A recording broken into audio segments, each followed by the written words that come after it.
Good morning, it's day 2 here for the European Minor. Teams battling to get to that major qualifier.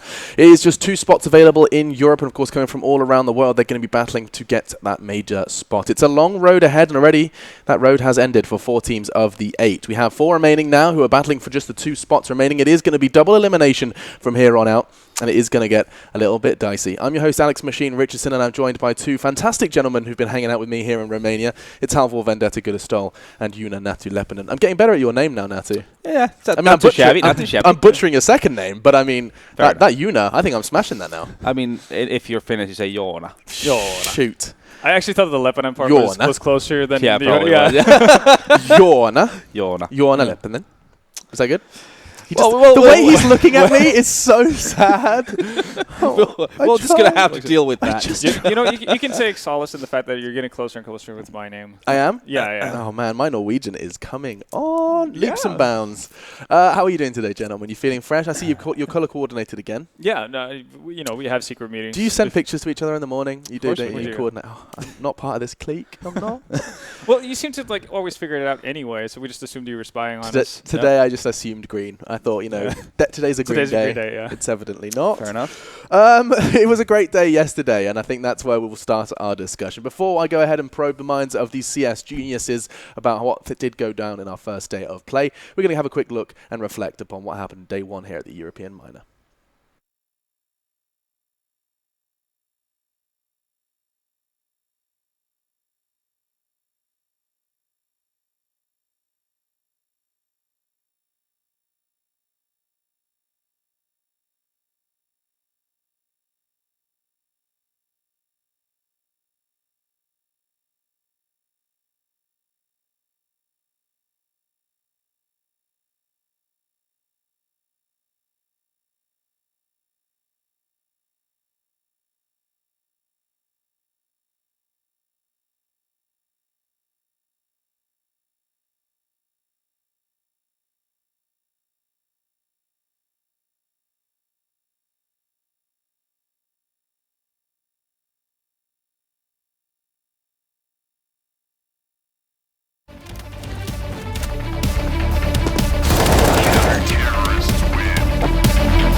Time in Lecro with the ace. They're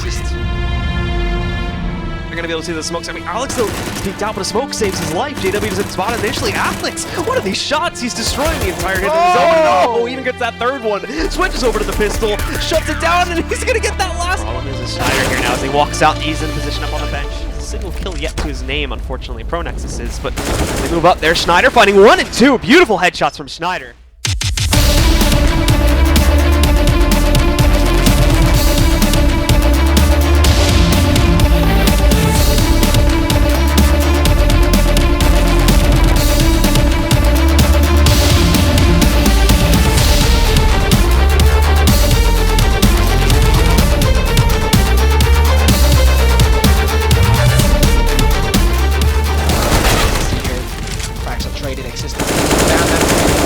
Then Existence for the second one more pushing him. Can he hold it? He holds it down. Engine playing so well right now, but Existence finally locking it down. 4 frags from Existence. That's actually almost that will actually catch him off guard. That he's hiding out here, and this is a player that can put it all to bed, but Tuguk saves his teammate there with the shotgun. XMS lurking though, sneaky up onto the balcony, finds those 2 kills. It falls to Paz. He's in a 1v2. He's going to move in very quickly. That bomb's very quickly ticking itself away here. He's been found, he's cornered, and at 6 HP.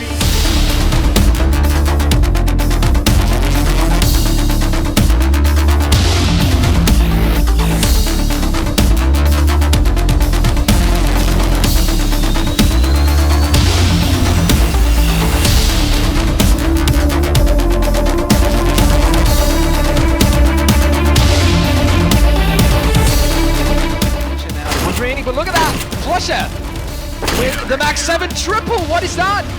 Triple kill with an Axe 7. No, they find JW there. That's the key for Crispy, Kazuya, all three of them picking up kills. He's going to rotate one of the line players. He's going to pick up a rifle. What? Where did you come from, Znajder? What was that?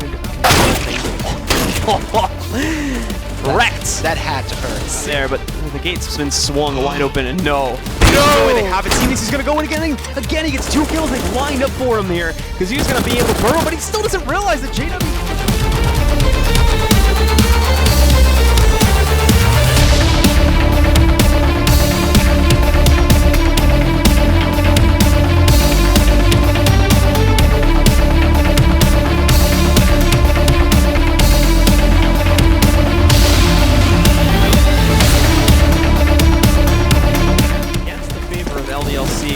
They're going to try to push this forward. Letcro spots it though. Godsent still presence here. He will start to slowly back up and he actually engages, so they're not going to know that. Existence tries to sneak too, but Letcro spotting that one. He just can't get play this aggressively. Moving up now. All 3 you don't expect that play at all. 1, 2, and now 3 kills. Another huge play from Existence back here away from Moat, but there's another one coming in slow, and he's allowed to push out again. Existence with the 4th and XMS. Famas is as well on flushing that. 2, but oh, nice gift. Just peeks its way out from the side there. Trade that. JW now once again in smoke. He hits the second guy. Gift there, but the opshot doesn't really connect that well. Here's the peeking in for it, and there you go. There's the first kill. Mistu is the last one standing way in the back, and oh, JW, beautiful shots.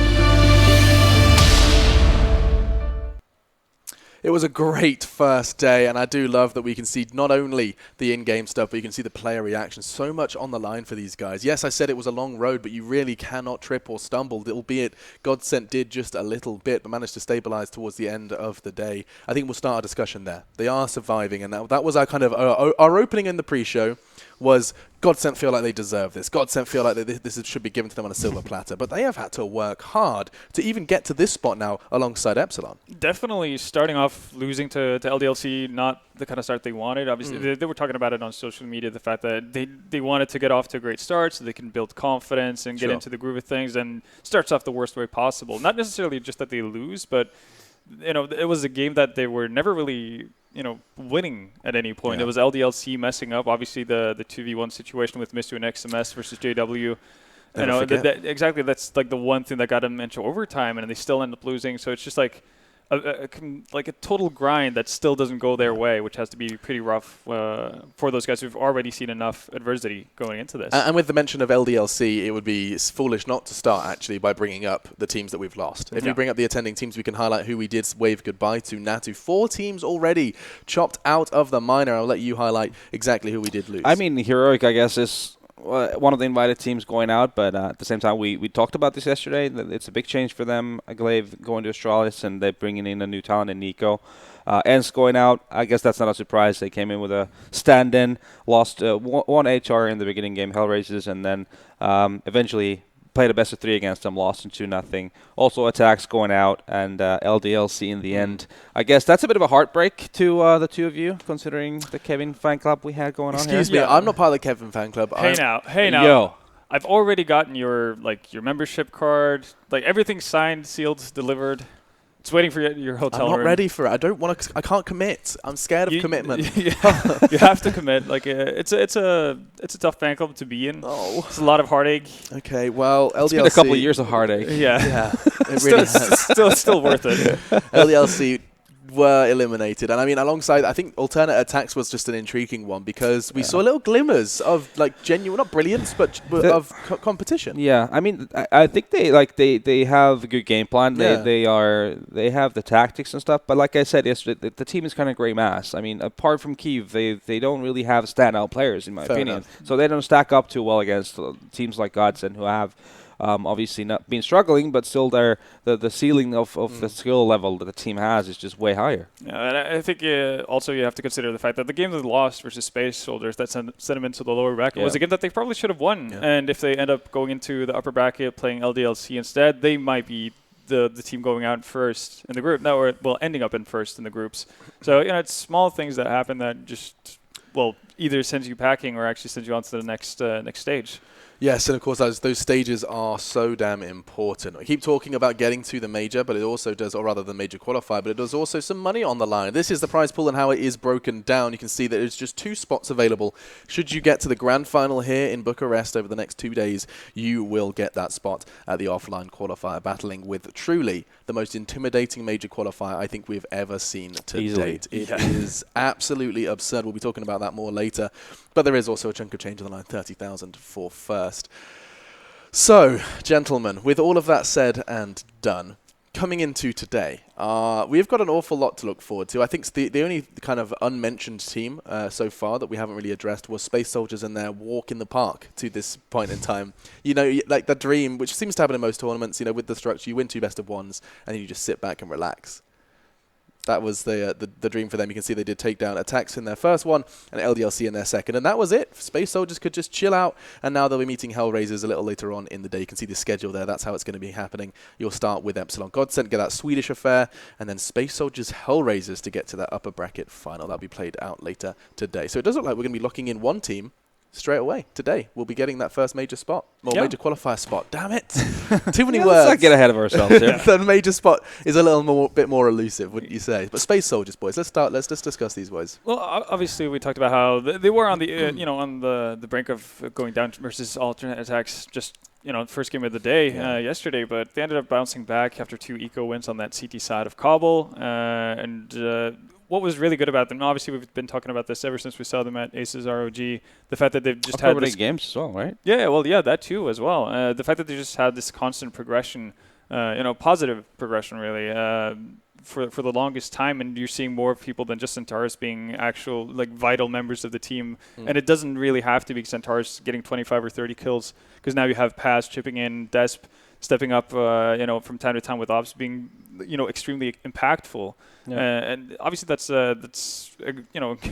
obviously a great thing. And it's kind of showcased right now. And I think they couldn't be happier about the bracket that they've received off of this. They managed to dodge Godsent in the group stages, and now they go up against Hellraisers in their upcoming bracket match. So they're probably all smiles at this point. And depending on the performance of Epsilon, they may very well avoid Godsent throughout the entirety of this battle to get to that major qualifier. In terms of Space Soldiers and this discussion surrounding it's no longer Xantares exclusively, and also this gradual improvement, my question to you guys is this something that happens, or is possible? Does this happen often? I'm trying to think of a safe way to phrase this. What I'm asking is that can there genuinely be a trajectory where they could break into Tier 1? Because it does seem like you guys struggle to find an example of that happening. It doesn't happen all too often because of poaching, because of X, because of Y. Yeah, and I think that's why the simple answer is no. Okay. It's not going to happen. But that doesn't necessarily mean that none of the players end up playing for a team at that level, right? So someone like Centaurus, for instance, he obviously has the individual skill to play at a higher level than necessarily his team plays at right now. But I don't see we'll ever see actually in the future of CS one team coming from basically nothing to becoming potential world champions, because it is, you have your established top teams, and they're always going to pick up the new talents because they have the stability. They have, let's say, 80% of the roster already good to go a lot of the times. Just need that final missing piece, and they're going to grab that from up-and-coming teams. What do you think, Natty? I mean, we've seen examples in terms of, think of the Brazilians, for example. They had a certain team that came in a couple of years ago. They were good on one map, and they surprised teams, but they can develop with that specific lineup, but then fiddled around, found new players, and eventually found a combination of players that would really go on to do great things, right? So, I mean, it's not unheard of, but it's very, very unlikely. Fair enough. I guess it's the point. Okay, I mean, we'll see what Space Soldiers can do. Step 1 is going to be winning their first game, which is going to be coming up a little later on today. First game, though, is going to be Godsent versus Epsilon. There's a whole lot of Swedes preparing to play right now here in Bucharest. And a Norwegian, do excuse me. We've even got one on our desk. They're a rare breed in esports. We have got some of them. And now we're going to be talking a little bit about how Godsent Epsilon could go down. Now, Epsilon, I think, has to be our first port of call, given that we haven't actually broadcast them here on the mainstream at /PGL, because we did, of course, run 2 brackets simultaneously, brought to you by our friend Hugo. So, starting with Epsilon and their chances here. I spoke to them just a little bit earlier on today at breakfast, and it did seem like they were like, yeah, we had a dream run, just 2 best of ones, and now they're in the same category as Space Soldiers in that regard, where they could just set their sights on winning 2 best of 3s and locking down that spot. What are we thinking about Epsilon? Epsilon probably couldn't have asked for a worse opponent going into this, Yeah. and that's not because Godsent has the lineup they have on paper, but it's because in previous meetings, even when Epsilon had a full-fledged lineup that they were practicing with for a long time, domestic matchups just didn't pan out really well for them. Yeah. And for Godsent, they didn't seem to have that kind of that missing component that they seem to be lacking a lot of times when they play top-tier teams. So for Godsent, they're probably super happy about playing Epsilon, and Epsilon on the other side not feeling too great about it. Yeah, definitely. I mean, Epsilon seems, they're stylistically speaking, they're very puggy. Like, you see a lot of fast stuff, B splits, B pushes straight away. There's no build-up period to a lot of the rounds they do. But they do have skill, for sure. Like Barbar's been playing great. Draken's playing not too bad either. REZ, I mean, all these guys pretty much have been putting numbers on the board. And what I saw from them play a little bit in the other group, they grinded out a lot of rounds. They won a lot of rounds where they were down in numbers too, like 3-on-5s on T sides on Mirage, for example, just based off individuals making plays. So, I mean, I agree. It's a domestic matchup, so it's going to be very, very hard for Epsilon to make a lot happen here. So understandable that there is some doubt surrounding Epsilon, but in terms of the results and the acclaim that they've already garnered, it does seem like they've already caught many people's eye as that kind of the team that could potentially fall into, we're talking about breakout teams. Yeah. I think a lot of people would agree that Epsilon are probably in that. Before someone's going to just steal one of your players. Exactly. Yeah, right, your team. But this is Disco Dolphin. But this is the same scenario with Space Soldiers, right? They're on the rise, getting good results, actually having an impact in medium to or like what happened to Heroic as well, right? Yeah. Well, yeah, exactly. So as soon as you have as we talked about yesterday with the community question, like if you can have a breakout. As soon as you do, you're always going to catch the eye of the bigger brother of the country, right? And that's what happened with Epsilon as well. So yeah, like they had that run at DreamHack, etc., got their name on the map, and then their best player gets stolen away. It's agonizing. It is. And when we do go ahead and have a quick look at Epsilon's roster, you'll notice there is no Disco Doppler to be introduced. So let's have a quick look at Epsilon.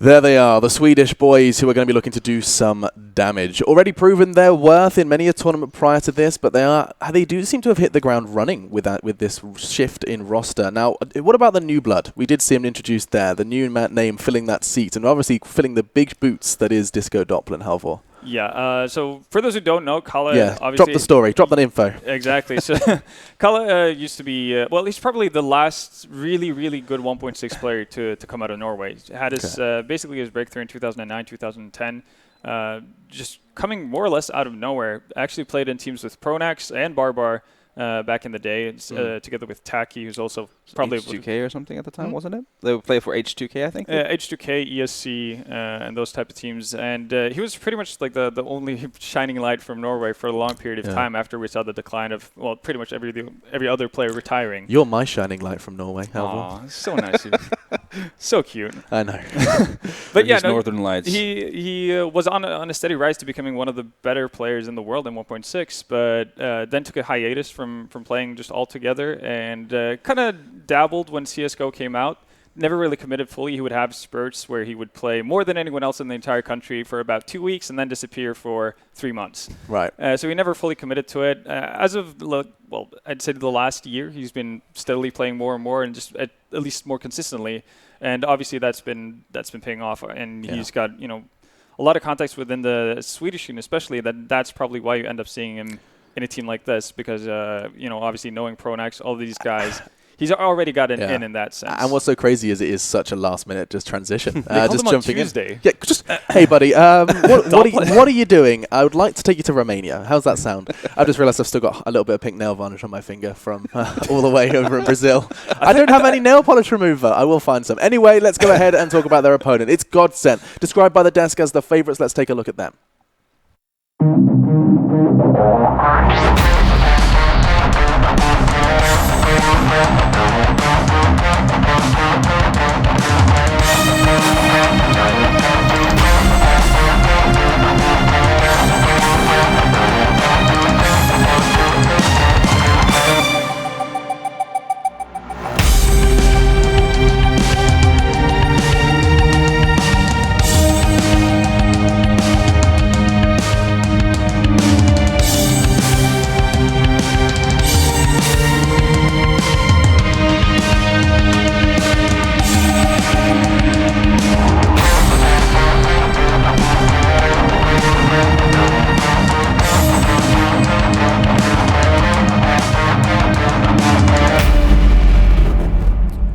A team that has been openly discussed for a great deal of our time here in Bucharest. However, one person that hasn't been is the man right on your screens there. The brains, perhaps, behind some of the brawn of Godsent. It's RDL. Now, Natu, what can we just, when you see those 3 letters written down, what does this CS mind bring to Godsent? He used to play in the early stage of CSGO with Pronax in, I think they were Absolute Legends at the time in 2012, what early an awful 2013. Name. Absolutely awful name. I think from what I know, he's the kind of guy who's going to do a lot of the analyzing work of the opponents, going through the tendencies, the maps, all that kind of jazz, to make sure that Godsent is prepared for it, whatever their opponents are usually doing. It's a very fitting name because RDL is short for Riddle. I mean, and to a lot of teams, that's kind of what Godsent is at this point. And they don't really seem to have kind of figured the solution or the answer to it either. He's also a minimalist. You can see that scrap of paper. That's his entire anti-strat document. Yeah, it's just that's his black book. That little tiny strip. He's just written down like A play, B play. That's all he needs. Yeah, that's all he does.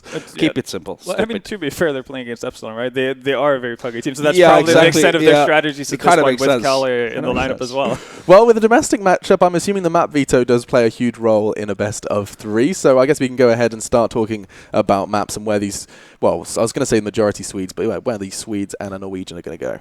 Okay, what have we got here? Godsent purging Cobble immediately, and it does look like Epsilon are in the same crew as most, where they just not interested in seeing any of that nuke. Yeah, for Godsent, this is just standard vetoes. They get kind of lucky as well by the fact that Epsilon doesn't play Mirage, doesn't play Nuke, which again makes sense because they probably haven't played a single game of Nuke with Kali in the lineup. So yeah, Godsent going to the map that's been working out the best for them so far in train. Again, no real big surprises. So more or less like a pretty standard and expected veto from both sides. I mean, I have inside info. I was in the taxi on the way here with Epsilon, and I didn't understand anything they were saying apart from train, cash. So, I mean, I think they knew this was coming, at least 2 of the 3. Didn't hear them talk about Mirage, though, but that was my Swedish impression, by the way. What do you think? It's pretty solid. Thank you. Very solid. Dust 2 was banned by Godsent, and then it was Epsilon who were given the choice, choosing Mirage. I think this might be, is this our first Mirage that we have seen? I believe it might have been. Epsilon played Mirage in their group stage, but obviously we didn't cover that. So I think this is actually the first Mirage game we're going to get. Broadcast. All right, and that's if we get to a third map. With the man on screen now, Lecro, did you see the amount of love he was getting from his team last night and social media? They were all just kind of almost grateful for him for pulling them over the line. He's been playing great. I mean, he's putting the numbers on the board. He's entry. He's doing the kind of work that he was hired for. Put it that way. Right. He still feels like a bit of a mercenary, though. He only just recently jumped back in. He did do an interview with HLTV where he was talking about that. It's kind of a weird situation where he's pretty much like going from his original team to Fnatic, and then he's like, well, sorry about that, but we're not going to need your services anymore, so you can go back to your old team. It's an awkward environment for I think for a lot of players to go back in that situation, but it seems like the rest of the Godsent guys have welcomed him back with open arms. And I think it's understandable, even if you're him in the original Godsent lineup, when the other guys get the offer, like, do you want Flush or JW and so on to join the team, it's understandable that you might have to take, a seat on the bench for a limited or for a period of time. And I think it's kind of common knowledge, or it's at least assumed, that it wasn't an easy decision to lose Lekro. I don't think Fnatic were particularly, happy to be getting rid of Lekro. They saw potential within him. Yeah. However, it was Godsent who requested that name back. I mean, they were the ones that were like, "Yeah, we need this. If anyone's coming back, it's going to be Lekro," and we saw what he was capable of. But with that said, you guys have already insinuated that this will be an uphill struggle for Epsilon, doubting them after what has been a sterling success, a flawless start to their role here at the European minor. My question then to you guys is, how does this one play out? For the series, a full best-of-3 prediction, do we get to see that Mirage, or is this going to be easy for Godsent? Look, start with you, Halvor. I don't think we're going to see Mirage. Damn. This is two of the maps that we're going to see from... Well, actually, all 3 maps, not that I think we're going to see Mirage, are the maps that Godsent have actually been doing all right on. True. So, that's a massive benefit for them. They can actually go into a game feeling somewhat confident about the map pool, which isn't oftentimes the case with new teams. So, with the way they've been progressing pretty much throughout this tournament so far, it's looking pretty well for them. And as for Epsilon, you go into this having to play Train as a straight-up mix, or a pug, that's going to be tough, regardless of who you are, regardless of how skilled your players are. It's just going to be a really tough thing to do versus at least a somewhat organized team. Yeah. I figured Mirage would have been a map that they would want to go Epsilon in this one, because they actually look pretty solid on it, and it's a kind of it's a map that everyone's played so much that it kind of has become puggy in a sense where you get away with playing more freestyle, default, taking over middle, that kind of jazz. But it is the one map though that Godsent has actually beaten very good teams on. I know. But still, considering the situation that they're in, it's like, what are you gonna do, right? But Train, I feel like the things we saw from Godsent, like, okay, if Epsilon managed to somehow stop the Godsent from getting all the interest that they did yesterday, I mean, they were really good at just kind of brute forcing kills, and therefore just sandwiching the outer bomb side so many times. But I don't see that happening. The big problem being that Godsent does have the kind of players that do. So I think and I feel they should be prevailing on that one. Cash, I mean, it's really hard to say, to be honest with you. The foundation of this Godsent lineup was good on Cash, obviously. And what is Epsilon going to be throwing on the board? That map does need a lot of good rotations, needs a good default to build by on. So I'm not very hopeful for Epsilon. Right. Two for Godsent then, and of course I get a prediction. That's the fun part here. I'm absolutely loving it. I've been doing okay so far. Yeah. However, I'm going to go against you. For absolutely no justifiable reason, I believe Epsilon are going to take this in a best-of-3. And they did that quick. They knew it was coming. Yeah. They know. It's almost like you telegraphed this earlier. 2 for Godsent. What's Alex going to do? Completely. Is it going to be 2-0 or 2-1 for Epsilon? I believe this is going to be a full 3 maps. I'll let Godsent win 1. Okay. Wow, that's nice of you. You're a considerate person. Yeah, I'm guessing that's going to be the first match. Hey, I might not be alone. Wait, apparently we have some community predictions. So you guys at home have been casting your predictions as well, so we can bring them up. Is anyone joining me on the Epsilon prediction front? Let's have a little look. I'll take that. All right. I'll take that. Thank you very much, Twitch. 33% believing in Epsilon. Of course, it's not hard to understand why Godsent have the majority here, boys, is it? I mean, no.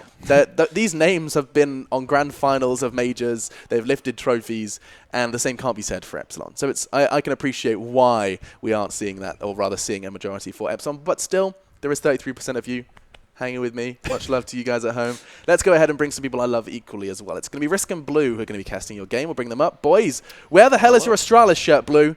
Gone now. Dead. I miss it. Sturdy. Can't wear it the same shirt 2 days in a row. I miss it. And you've gone for like the monochrome look, I see.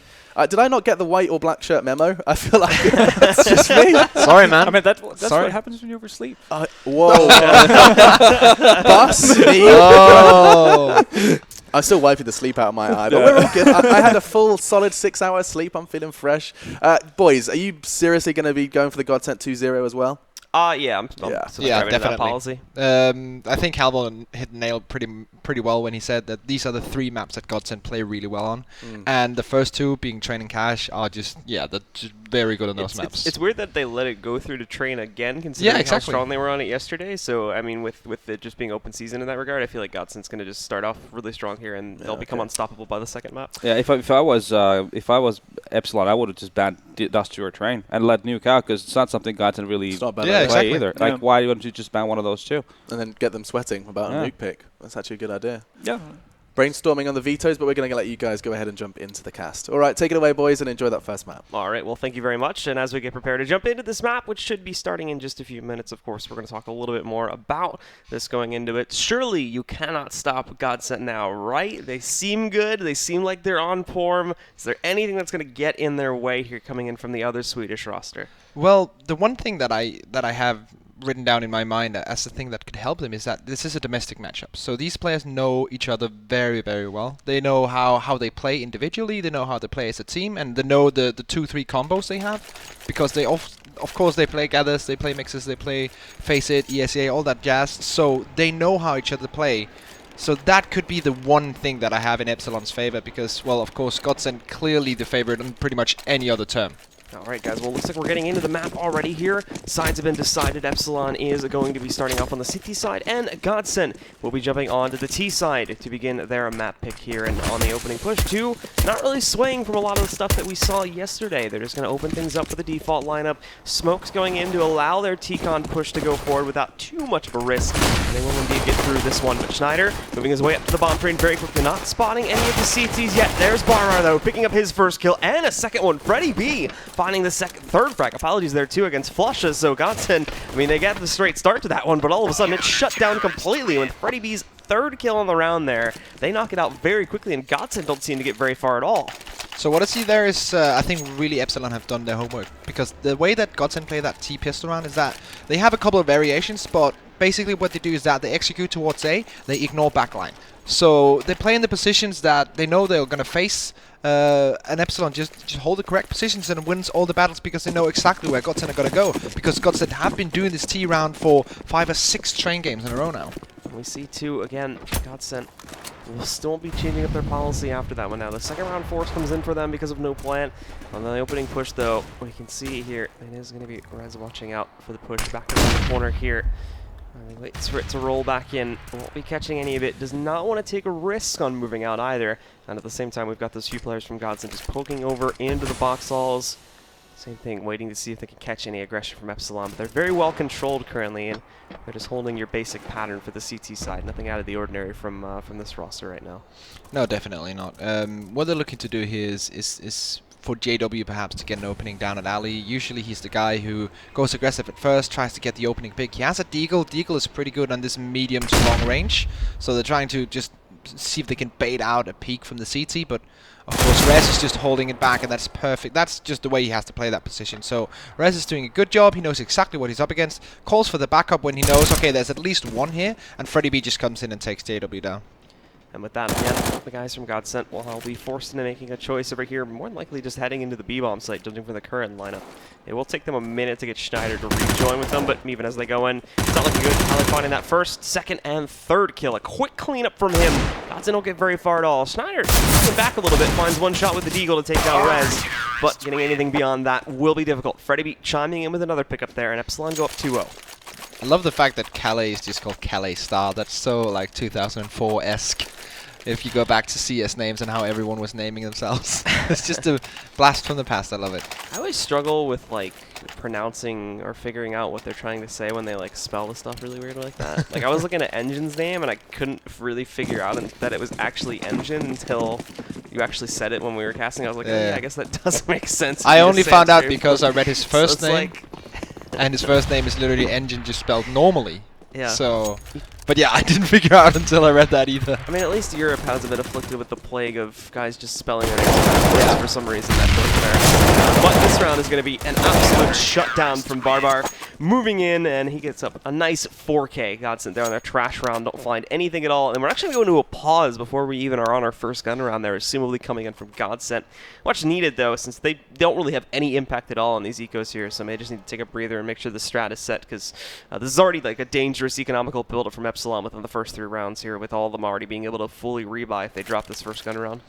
So usually when Godsent gets on this first buy round, they want to, of course, as most teams do in the standard buy round, just spread out and make sure that the CTs don't push them.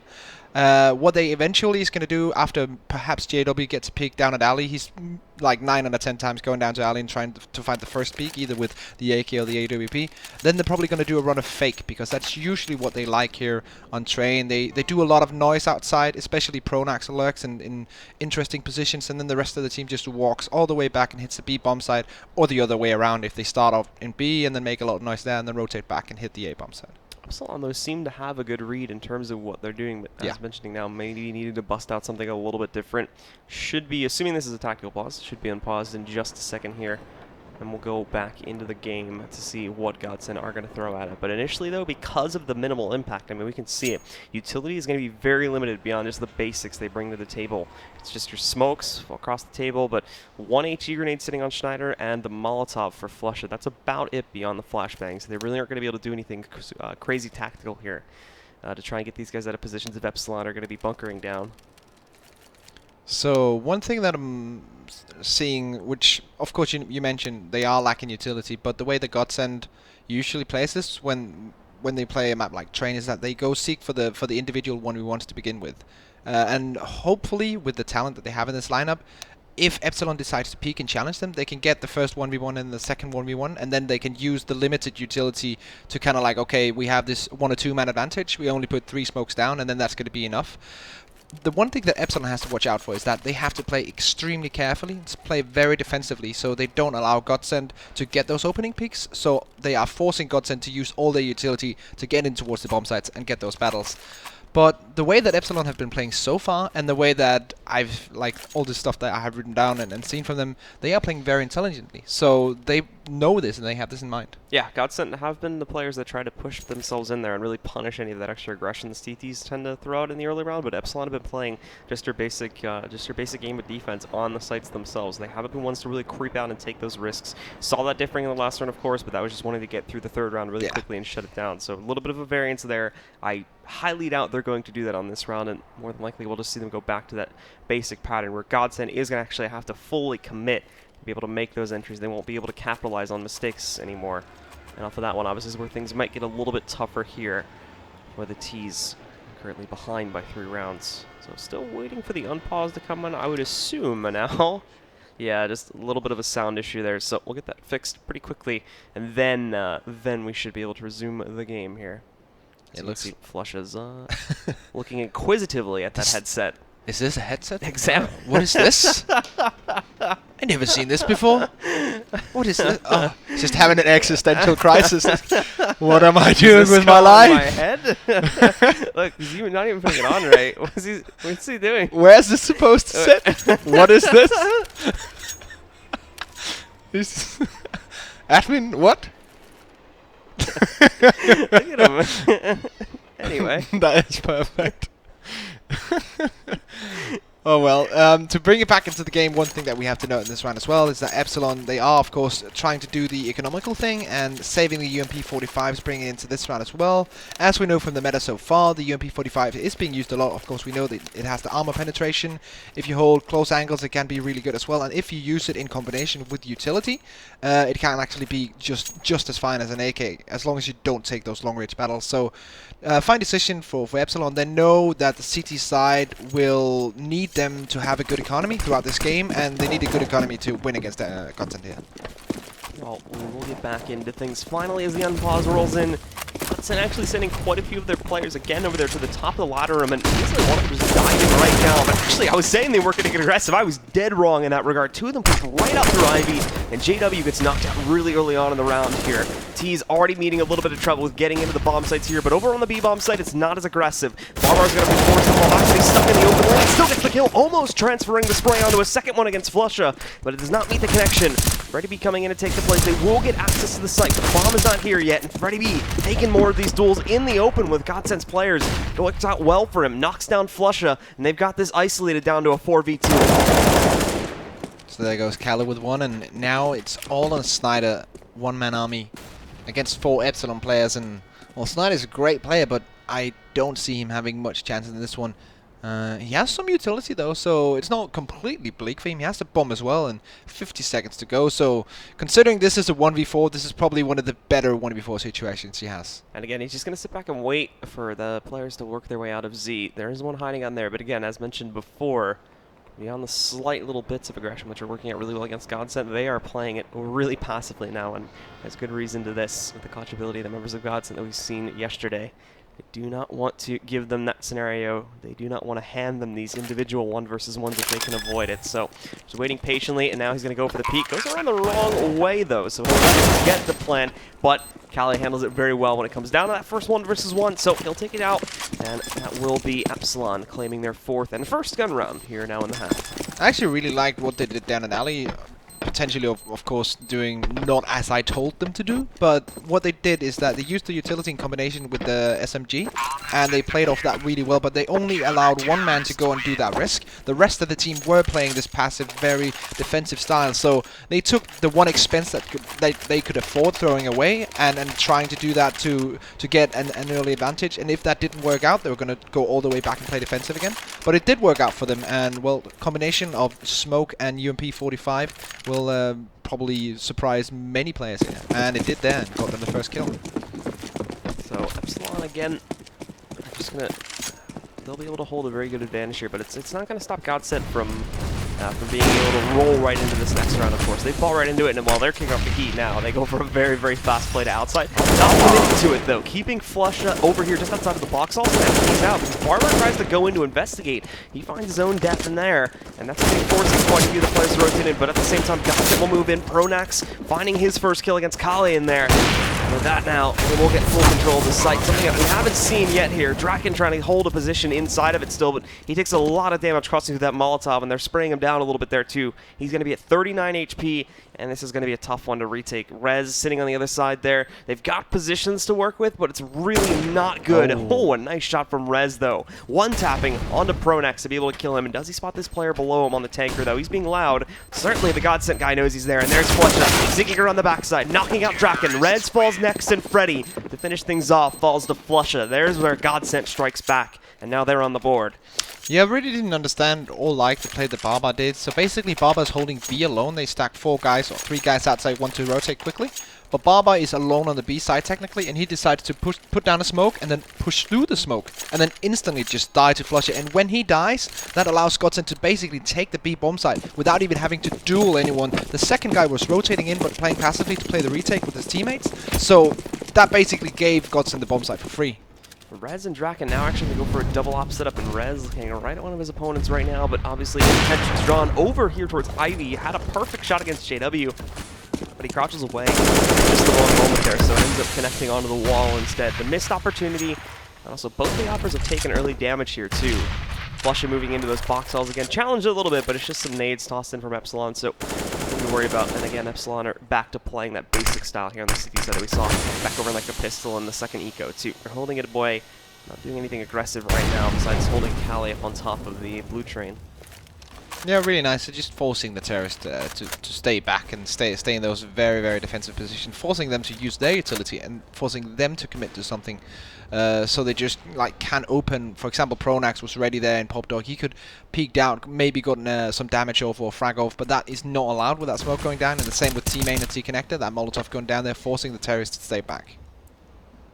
Barber again waiting for any impending hits that would roll into this B bomb site. Currently alone in the site itself, but he does have the assistance a little bit further back from Draken again. The secondary up is there, currently acting as a quick rotate into A. I don't think B is going to see any action, however, as Godsent again are running that timer down quite a bit. This is a different style from them, even as they push out. You can see on top of the trains, Freddy and Kali are ready for this push into the site at any moment. And maybe quick trades onto them, but if they can line up proper angles, it's going to be a little bit difficult. There's Kali picking up 1 kill. Traded out by Flusha. Freddy B jumps down below the training. He's going to combo 2 together. Now Draken's rotated in, finds the 4th, and it's just znajder, who snuck in somehow here on the short alleyway, but he's only got 8 seconds left to make some kind of a play, and he won't even get the chance to do that. REZ rolling out from the Ivy tunnel, catches him from the backside, shuts things down, and the trade comes in from Epsilon, resetting the losing bonus for Godsent there, and putting a 5th round onto the board for Epsilon.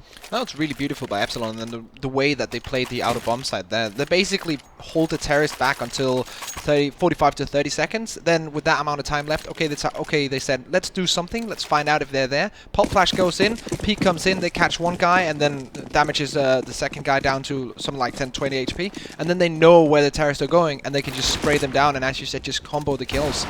So really well played by Epsilon there.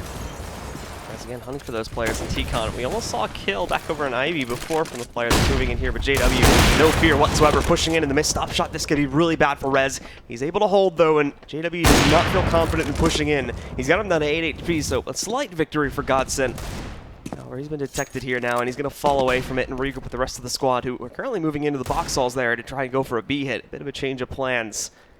As the guys from Epsilon still have that double opposite of they need to be cautious of their Draken, the player that will be a force in B, currently focused on a play coming out from T-Con to the ladder room. So right now, the Terror's just setting up for something that looks like a B push. The question is, are they going to do the fake here? Are they going to make some noise with their deagles and then just walk back to hit T-Connector or Pop Dog or something like that? That could be the case. The bomb is fairly aggressive. REZ now picking up JW, who was straggling outside. So that was the fake outside, and now the push inside comes. Not a very good fake, to be honest, because, well, Barba is still here. They will get the bomb down, so that's good. That's something for them. Electro picking up 1, so good start. Barber only gets a 1-1 trade on the way. Oh, no, not like this. REZ gets the double kill against znajder, but the first one is his teammate takes down Draken. Pronax finding another kill with the deagle there. Freddy B chaining it up, and it goes down to a 1v1. Pronax at only 1 HP. He can't get hit by anything. He's hiding out in the transition area there, in between the bomb train. He's going to leap in. Almost lost his life there as he switched out again. Pronax trying to play this out, but he can't find the appropriate angle. Freddy B is going to shut it down. And it will pick up a 6th round for Epsilon. Just a little bit of a slip up there with that TK. To be honest, Collateral TK as well. that was a good round for Godsent. They got basically 4 dead CTs and the bomb plant of only deagle investment, so good enough for them. But to be honest, right now they're behind 1-6 against Epsilon. Of course, we all know that the CT side is the heavier side here on train, but Godsent surely did imagine. Oh, look at that! That's just sad. But surely Godsent imagined a different start to this one. A little bit of a slip up. It's all good. Still have the lead. But Epsilon now here. Actually, Zed and Barber, or apologies, Freddy B is going to be sent forward a little bit here. Just trying to assist a bit with the smoke. The Barber can hold that aggressive position early on here. And again, Godsent not really changing up the formula yet, although they may be going for another faster play outside. Flush has already got himself down below in the ladder room, and they're already out. But they've been no strangers. Epsilon, this is deploying up on top of the trains, and they're going to be able to get an early detection of this push. That was the bomb, too, down to the ground. I'm not sure if REZ realizes this, but he unfortunately can't really push up to defend it. That will force Godsent out again to retrieve it, though. And again, as we can see, Draken picking up JW, but this happens over to Ivy, and REZ just spotted another one. There you go. Lekker's down, and he can safely dive back over behind that smoke. Yeah, this is looking quite alright for Epsilon, to be honest. 5v2 situation right now. Watching the sniper remaining, but going to be shut down by Freddy B. Last guy goes down to REZ, and good round by REZ. 3k from him there. And once again, this is looking a tad weird from Godsent, like Pronax running out with the bomb and dying early off without any form of like revenge fact to come in for his teammates. It's not looked like the Godsent that we came to see in the latter stages of yesterday, where they actually looked coordinated. They looked well. So far, we haven't seen that. This is kind of like the first game of yesterday Godsent we see again. Yeah, that's a very inflated KDA currently from Freddy B, of course, with us only being 8 rounds in. Looking a little good there, but still, 11 kills, not bad at all. 11 and 2, actually, only gone down 2 times. Godsent. I mean, here's the thing, is we've seen a couple close rounds, a couple of them due to mistakes from Epsilon there, but I honestly think for the most part, like, even in certain gun rounds, Epsilon have just been absolutely trashing Godsent currently. They're not finding any of that momentum that we saw towards the end of yesterday. It's looking like the first match we saw, where it just seems like Godsent don't really come into this one, you know, very warmed up at all. They're kind of looking like they've just logged onto their PCs for the first time today, and they're looking very weak, to be honest. Yeah, definitely, and JW was one of the players who looked really well in the latter stages of yesterday, and he's on 0 frags so far. So that is not the JW you want. Not an agent though. It's 0-1 and 7. Oh, okay. So that is true. Just missed the mark on that. But once again, they do try to go for the deagle. Buy worked decently well last time, so they're going to try it again. Pretty much, it came down to a 1v1 last time. So if they can emulate that and go for that as well, they're going to take that. But right now, Calais once again inside. Has to do a better job, or Barba once again inside has to do a better job than he did last time if he plays this way. Once again, Pronax just peeking out, not going to have any chance when Freddy B's holding that smoke.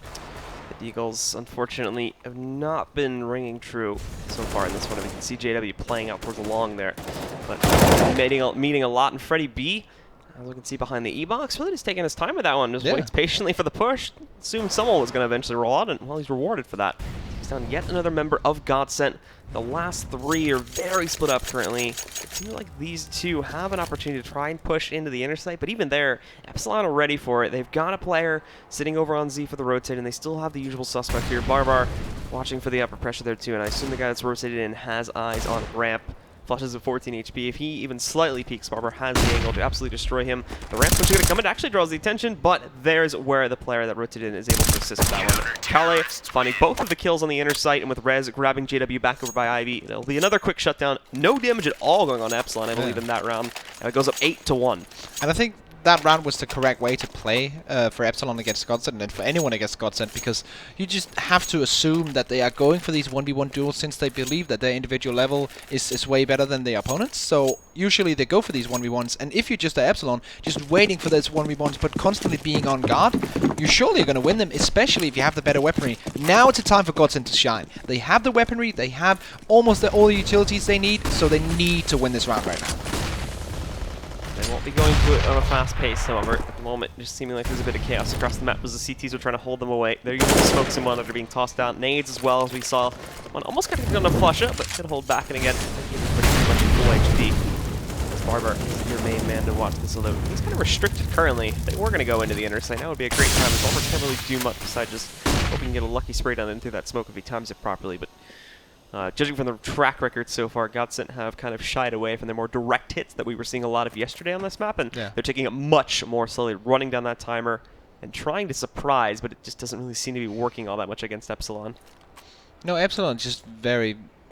like, it's not like they're playing flashy or really impressive CS, they're just playing good standard textbook CS. They're really smart, like in the way that they're not risking their players by playing like really aggressive positions. There's really only been like one or two instances, that a couple, you know, basic flip-ups, but there's nothing that they really can avoid. Stuff like that is going to pop up. So it's actually looking really, really solid for them. I'm quite surprised at it at this point too, that they're able to counter on Godsent to such a large degree, but I have to say as well, like, and they have been solid in the way, well, right now Barbar's pushing, which is something I don't really like, but of course there's 30 seconds to remain on the clock, so he's right now checking for information. Kale gets one on the reply towards Flusher, that is. Lecro also trying to come in with some Pronax with one as well, and now it's two players from Epsilon remaining. REZ is going to try to sneak through here. He has a chance to take down JW. He looks surprised by leaping off the ladder, but REZ is still going to win that battle. Now Draken sneaking in. He needs to initiate this with his teammate being way down below at 12 HP, but Pronax on this flank could single-handedly take out both of these players. There's the first one, and he should know that Draken is going to be close by too from all the noise taken. Jumps in, Draken finds the trade, but it's a heavy cost to him. He's down at 40 HP now. He'll push forward. He hasn't seen znajder just sitting directly on top of the bomb yet, and as he moves in, it'll be a close encounter. Doesn't even expect him to be that close. znajder will shut it down, and we finally will have a second round on the board for Godsent. And funnily enough, that round, it was really Pronax to take to do the biggest lifting there and getting a double kill and two very high impact frags as well for his team. So if we're trying to find the positives for Godsent here, despite them being behind 2-8, it is that Pronax is not lacking behind. He's actually being with the team and doing the exact same amount of fragging as guys like Flusher. Yeah, he's still not a single frag to his name yet here too. Was one of the bigger players when Godsent weren't really showing up in their match they played against LDLC, that best of one they had. Yeah. But now all of a sudden he's completely absent here on this T side, just not able to find anything at all. Buy again for Godsent, really not going to be that great here either. They have to downgrade. They have enough utility and wanted to make a hit. So far, when they have to go in and force engagements, it hasn't worked out. But Buckro, some of the other guys, they are finding strides when they play it patiently. Just getting a little bit of control, a little bit of the direction that's necessary to get them into these areas where they can engage versus Epsilon and then holding it up there. They've been great at finding trades with that, but actually using that to close out rounds, I feel, is where they've kind of faltered, since they've still been willing to go back to their aggressive tendencies after grabbing those 1 or 2 kills when they lose teammates. So here we go. In your picture-in-picture, we have Kale right now at a very aggressive angle, and then Terry's just on the other side of that wall. So it's going to be interesting to see who wins that duel. Surely Flush is going to be the one to do the peeking. Kale actually returns now after just peeking for a couple of seconds. So he's saying, okay, I was up there, tried to peek, I didn't see or hear anything. So let's play a bit more defensive and wait for the incoming push that we know is coming from Godsent with 40 seconds remaining. And now they hear the AK. Draken has rotated, so this is a good defense if they hit the B side. I think the more open side is going to be A, because Freddy B is right now rotating all the way through Ivy to make sure, okay, they're not going here, giving that information. So it's pretty much going to be only Barbar on the side. if Godsent decided to hit. Barber with the switch too. Normally he's been playing as the main defender of the B-bomb site, but now all of a sudden he's one of the he's one of the few players that can actually defend A, and he's going to be on his lonesome again. Same type of role, just on the different site, missing the first shot that was going to spell his doom as he looks not very far before he even realizes that the hit is on. 10 seconds left. Godsent actually cleaning things up. 3 kills for them within this site. I will try to lurk, but it's not going to surprise anyone. Lekro immediately spots it, knocks out Kali, and there's Godsent picking up, finding their stride a little bit here. 8-3. They're on the comeback run, but they still have quite a ways to go, with Epsilon having built up this lead early on in the half. And this is what Godsent does really well on the T side, playing the mind games and playing the fakes, and making that work in favor to them, because you saw that they rotated another guy. Draken was rotated to the B bomb site. We had one guy flanking alley because they thought it was going to be a B push, and then all of a sudden, when the CTs think it's going to be a B push, they go out and hit A, which only has Barber, and he just gets shot down, and that's the site for them. Godsent again, it's sneaking in as a big team this time. 4 of them already moving their way over here to the box halls, and Epsilon took a gamble on hoping it would come to the outer site. Godsent go through with this one. They're going to walk right into inner and find it just free for the taking there, and they have to hope that they can, pull off some sort of a hold on the exit positions and whatnot, because retaking with this type of a buy is probably not going to work out so great. They've already worked their way into the site. They're in the process of clearing it out. Had the rotate coming in from Barber, but it's not going to have much effect. They're already clearing their way out and trying to get in positions for exits here. This round already is going to be another one for Godsent. 4-8 will be the scoreline in about 45 seconds or so here. Yeah, so Godsent in the last couple of rounds had actually been looking okay again, compared to the way that they played the first couple of rounds in this actual game. So maybe just, the small amount of warm-up, and now they're actually in the game. They know what's going on. Everyone's ready and set. So it's looking good. Freddy B with a deagle kill there. Oh, no. Second one! Freddy B with that pickup, all of a sudden they have complete access to the site. This round still actually can go into the hands of Epsilon here. Flusha, though, on up there is going to try to single-handedly put a stop to it. He's waiting for his teammate to handle the flank at the moment, but Flusha needs to make sure they actually stop the defuse. He finally goes down to draken. znajder trading it up, but they've wasted enough time. The bomb's still going to blow up, and although it was very close, more close than it's seen when Epsilon had forced up their mistake there by going all 5 onto the A-bomb site. Godsent still managed to take it at the end of the day, going 4-8 here, but at the very least, they do a lot of damage to that T side. And going into this next buy round here, if they can take it there, going 9-4, then they'll immediately be able to put the guys from Godsent onto another eco. Yeah, and also an AK saved for Epsilon here. So good economical round for them. They are in the lead, as you mentioned, and now we do have the buy up coming. So Draken and Kali both on AWPs now. Bit of a risky one there, but Godsent keep it together, and now another very important round sits in front of them, but once again they're working against the double off setup coming in from Epsilon. Draken equipping them this time. A great opening volley there from REZ brings JW down to about 8 HP. Doesn't even know what hit him, and again, he's failed so many times here at this Ivy push, and this is a situation that we have seen at least 3 to 4 times in the half, where he loses so much health and he has really no choice but to fall back away from Ivy, and then either take up a position over in T-Con to kind of act as a late player pushing in, or just regroup with the rest of the squad. Their normal push wherever they do choose to go, which this time seems like they are going to deploy utility over here, but this may be a little bit more complex than it seems at first glance. Only one player pushing in. The bomb itself, along with 2 additional players, is going down into the ladder, and they're going for an outer execute here, and they're doing a great job of selling it too. 3 from Epsilon, fully rotated into the A-bomb site. It's going to fall to Freddy B to hold it, but 2 of them line up. Thankfully for the Godsent players, he only gets 1 as Pronax is able to trade that out quickly, but now everybody's going to be rotating in. They still had Draken in this site as he was holding back. They're waiting for Ivy pressure to go through. He's picked up the kill, and REZ with a nice nade finishes the job on a Pronax. Now it's 4v2, and this in theory should be an easy retake for Epsilon. Yeah, definitely. Flusha here could be the one making the play. znajder with the AWP close range is probably going to be very hard for him at close range. That's not really true. He does get that first one and now has to go into a defensive position, and now he's 1v3 with the bomb being planted. He has to defend that, and 30 HP, well, it's probably not going to work out. He's going to try his best, but his best is not good enough. The molly's on the bomb, but with a kit there will be time for this one, I think. Has to dive in on the last second, but he should be able to pull this one off. A team ace from Epsilon there, but contributing this time, and they do close it out. And as mentioned before, that plant may allow Godsent to be able to scrape together a bit of a buy here, but it would be a forced occasion with the last round coming up. They'll have to make a choice here if they want to go for a full buy on that final round, or just try to half buy here and then have like reduced utility or something. Although it does appear they're going all in on it, judging from the money left over on these guys. We'll see the full buys in a second. So what I would like Godsent to do right now is to utilize JW in a different way than putting him down on alley each single round, because, well, Epsilon knows this, and that is why they pre-fire through the smoke, and that is why you can't get anything done down at Ivy or alley, if you will. So they need to utilize him in a different way. When he has the AWP, don't send him to Ivy. Send him into Inside, send him to Pop Dog, somewhere else, because Epsilon knows how he plays Ivy by now. So yeah, that's what I want to see from them. And there we go. Godsent are going to push in. They actually have a great opening push here because, again, Epsilon tried to get aggressive. Draken's stuck in this corner. There's no way he's surviving that encounter. Znajder knows he's there, so just sprays him down through the pallet itself. 5-on-3 will be the retake scenario put up onto the board for Epsilon. However, REZ sneaks in, but almost loses his life there. Freddy B, he'll start himself off, but Kale loses his life back in Z. It's an aggressive push from JW that puts him down onto the ground. Now REZ starting to push his way back in, but he's misjudged the position, and he's just reaffirmed for Godsent where he is playing from. They'll try to change it up, but Znajder, sneaky, has gone all the way into CT spawn where he is going to knock him out. Freddy B doesn't even want anything to do with this now. He's going to fall away, save the rifle, and it will go a 5th one now for Godsent. They're making a bit of a contest of this, and if they can claim that final round, 9-6 will certainly be something palatable for them to work from on the second half. So what I really like there from Godsent is that they took the B side as a team. Usually when they go for something, they try to open up with different 1v1s and then do a fake and then hit with 30 seconds, 20 seconds to go.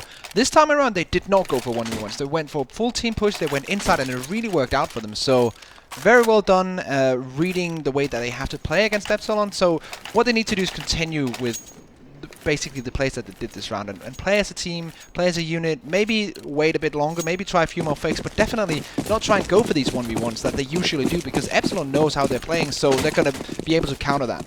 Off in the hand of JW, who finally, I believe, picked up his first kill in that last round there, so finding himself something to work with on the board there. We'll hope he wants a little bit more rolls in, and seeing his shot there, and we do see REZ baiting it out a little bit, jumping off the ladder there. Confirms the position currently, but obviously that's not going to mean much. So much can change here with this much time on the clock. And Godsent currently lining up to go for that default execute, but the ability for it to change considering that these haven't really worked out for them. If JW finds that opening kill that he's looking for now in T-Con, I could see them committing to it, but currently, again, it looks like the defenses are rather heavy on the outer site. So this time around, it is Pronax down at the Ivy instead of JW, which is something I really like. They utilized him and put him in a different position to use that AWP, which was the T connector. So now Pronax is trying his way down at Ivy, and well, it's working out for him. Double frag to start things off for Godsent, so this is looking great for them. 3 players remaining on Epsilon, and yeah, now it's a B take. The B bomb side is pretty much clear apart from one player just rotating in now. So this should be the round for Godsent. Znajder waiting for the flank to come in from Kale. Perfectly timed as the headshot clotheslines him as he wraps around that corner there. The last 2 here. They'll have to make an attempt at a retake, but I doubt it's going to go very well. JW already has the angle, and I think he has spotted Freddy sneaking his way in here. While he won't be able to get the angle to find the shot, he can sound the warning systems.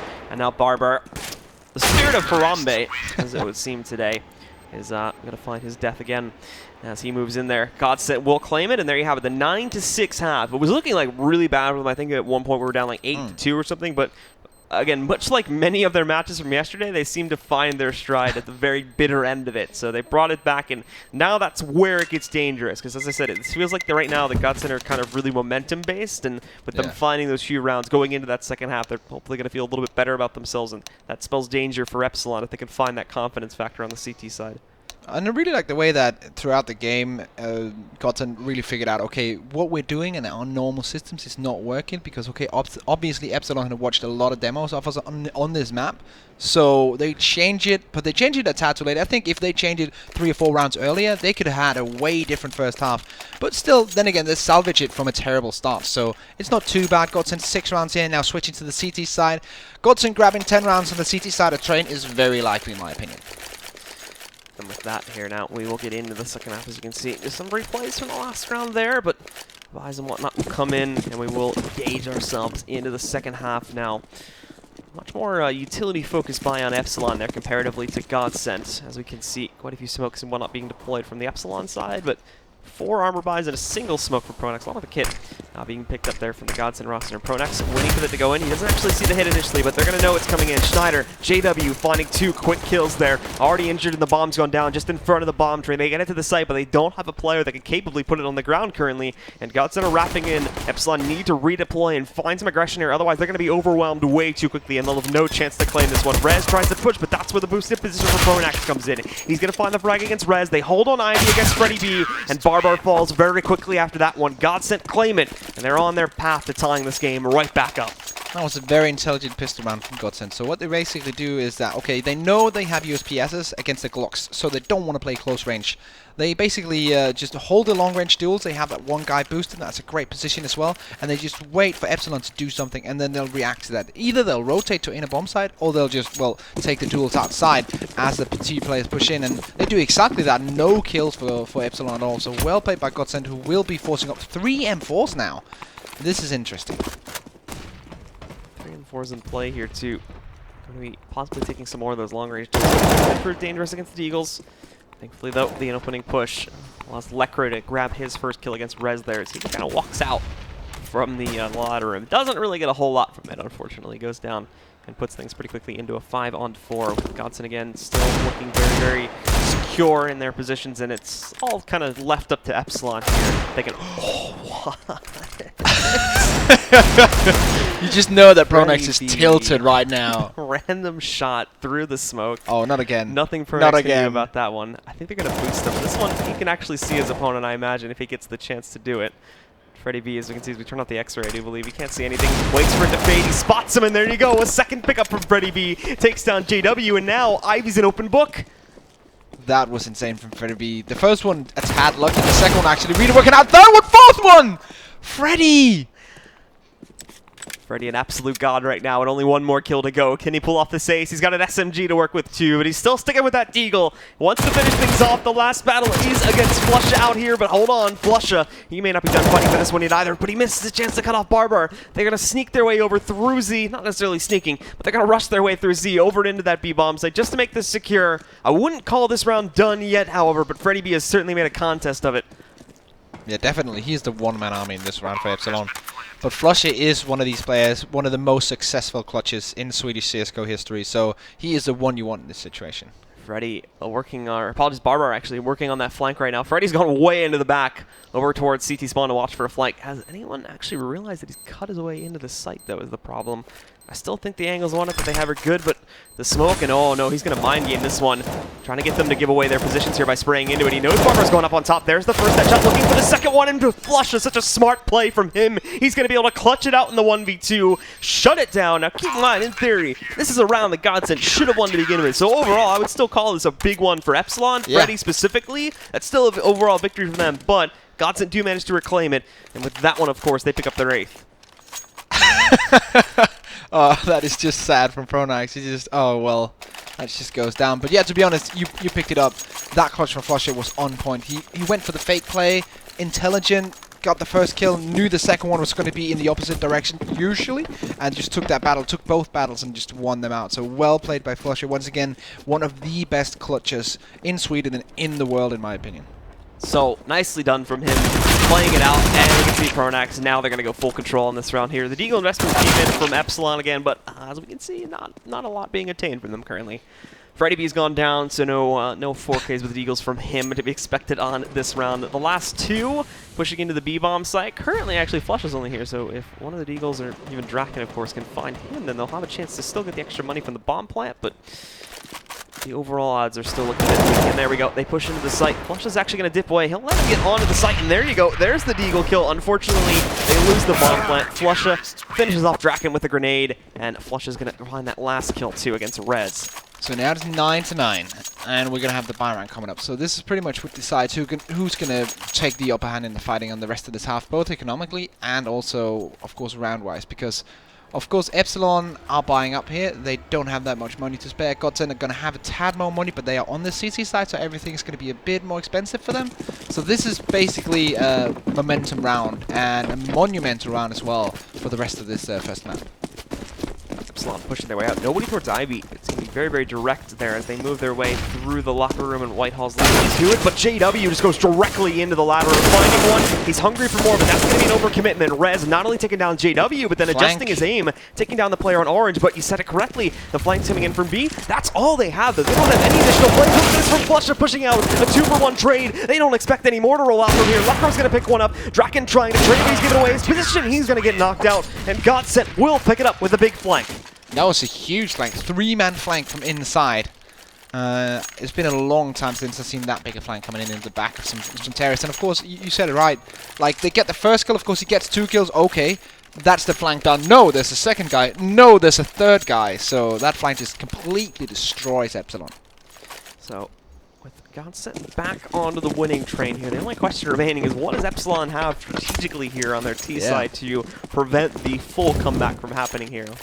If they don't win this round, I would like Epsilon to take a pause, tactical pause, and then just talk about, okay, what do we do to bring this one back? JW just finally shut someone down with the AWP, and it's a bit late to join the game, but nonetheless, if you can have the vintage JW join the game at any point, then you're going to be satisfied. No longer on the bottom of the totem pole for fragging anymore on the server. He's just tied for it with, I think, Draken, if I remember correctly. There's both of them sitting at 5 kills currently. Barbar hunting for some deagle shots. He's been able to work his way into that area shortly, and he gets one, almost lining him up too, but Pronax is going to take him down, and good patient tapping from znajder takes out Kale, so it is just going to be on REZ here now. Not with the greatest position, and doesn't even have bomb control.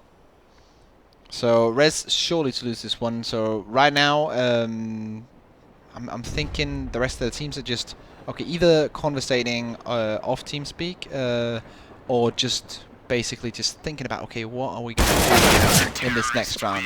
And let's see, are they going to pull the pause, or are they just going to go straight into this next one?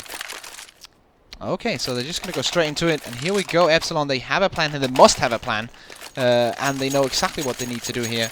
What is it? That's the question. It's going to be 5 AK, so this could be the sign of something quick. Of course, if we have a look at the money, we will notice that an AWP would have been a glass cannon on something like that in the setup. So, makes sense to go for the 5 AKs anyways, but looking forward to what they have, because they have full utility here on the C side. I think the dangerous thing here is that obviously with it still being so early in the half, Epsilon may be confident. Alright, we haven't really worked our way through our playbook yet, so we still have a few strats that maybe they don't know about here that we can try. May justify why they don't. The problem is those strats, may not work. There's still may be some other things to talk about that they aren't really adjusting for. Some consistencies that we're seeing on Godsent that need to be taken care of, that maybe some of these guys on Epsilon haven't really figured out or aren't really aware of yet. So that's where the pause can help you. It isn't just about strat sometimes. It's about figuring out where your weak spots are.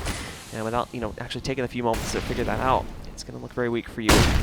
After that, the next pause could really link back to one job. Still on 13 rounds. They need to try and impact here. It won't start off too great though. There's Electro with his aggressive movement, moving out, finds REZ early on. Hasn't looked at the rest of the game. Freddy B is going to push forward, and JW trying to throw a nade out there. That's not going to work. He takes him down. Electro holding up close, but he finally needs Zen against Barbar. But again, another trade will roll in for Pronax. That'll take down Barbar. Oh, one tap from Freddy. Shuts down znajder. Draken also having some success over there to take down Pronax. Everything will fall to Flusha. This is not over yet. It's a 1v2, and he can certainly do it. But he is working with very minimal information here in terms of where these last two are located. So we got to go on a bit of a scouting mission himself. Draken, though, waiting around that corner. Flush it, trying to bait something out. Won't work with the box in the way, but Draken has eyes 100% focused on this corner here. So Flush is going to have to try and do something to win this battle, make sure he actually finds his opponent right around the corner there. So let's see, if Flusher 1v2, usually I think his stats in 1v2s are probably better than pretty much anyone else's in the world, but this one is going to be a bit hard. Time is ticking away, and the terrorists have relocated to more defensive positions, and they know exactly where it is, so that's going to be an Epsilon win. So they had something in their bags prepared for that one. Really liking that from Epsilon, just not being too careful, but not being too risky as well, just playing a standard decent round and actually winning out on it. So Epsilon now getting back into the game. The economy will start rolling, not in this one, but in the next one if they win that. Godsent surely will have money to rebuy in this. Goodness, JW's headshot percentage is like off the charts right now. It's one redeeming factor of his otherwise pretty unforgivable scoreline right now. So Flusher right now deciding to go for the Max 7 instead of the M4 or the FAMAS because he wants to play close range in his inner bomb site, and that is because he's the only man on this inner bomb site. So what he usually does is that early on in the round he plays close range, so if they push, they'll have the information 1 or 2 seconds before they would usually have. If he played a more defensive bastion, they would be able to rotate, but that's not the case. So now he's just playing a medium position where he's just waiting for someone to push him. Hopefully he can get the first one and then rotate into a more defensive one, but it's not going to happen. The smokes are dropping outside. I think Red is flush of this, so he will spot this bomb really early on and be able to adjust for it. However, that doesn't necessarily mean the kills are going to go their way. Barbar and REZ already finding 2 kills into the B-bombs. That rotates are happening, but with them already being down to 3, it's going to be tough, again, for them to actually forge their way back into the site. Godsent patience, though. znajder specifically waiting over there on the left side of the tanker. Gets a peek from Freddy. the guys from Epsilon have been no strangers actually moving out there to try to take additional control on this T side, and that's where they've met their end. Losing now 2 of their players, going back down into an even battle. This flight coming in, but however, what is this happening with Pronex? Nobody's even on the bomb right now. JW to support his teammate. Znajder finds another kill, and they just walk right in and defuse the bomb. What's up with that, Epsilon? They didn't have any support system set up to actually have people looking at the bomb. They were all like off-site. That seems like such a rookie mistake, but obviously there's something else going on in the minds of Epsilon there. They have 1 guy on the flank and then 2 guys holding upper, so they're thinking this is definitely a fake. This is definitely a fake, but he just goes straight for it. That is, that is sad for Epsilon and kind of destroying their confidence in that one. But luckily, their money's not completely destroyed just yet. Barber will be on a Tech 9, but still the rest of the team full AKs and full armor. Look at that, Kali just being surprised there. Flushin missing his shot, very uncharacteristic for him. And Kali will bring that frag home. Pronax with the one as well. Pronax with the trade at least holds the situation kind of in control here, but at the same time, that could send these guys into a B hit pretty quickly. But Barbar, what is he going to do here with just the Tech 9? He's gotten in to the site again without being realized, but now they certainly know he's here. But look at that reload from Pronax. Him being up close, that's a ballsy move and doesn't play out at all. Barbar is going to capitalize on that to big dividends to take that kill. Thankfully, Lekro will trade it, but again, back over here in the inner side, Kali finds the frag.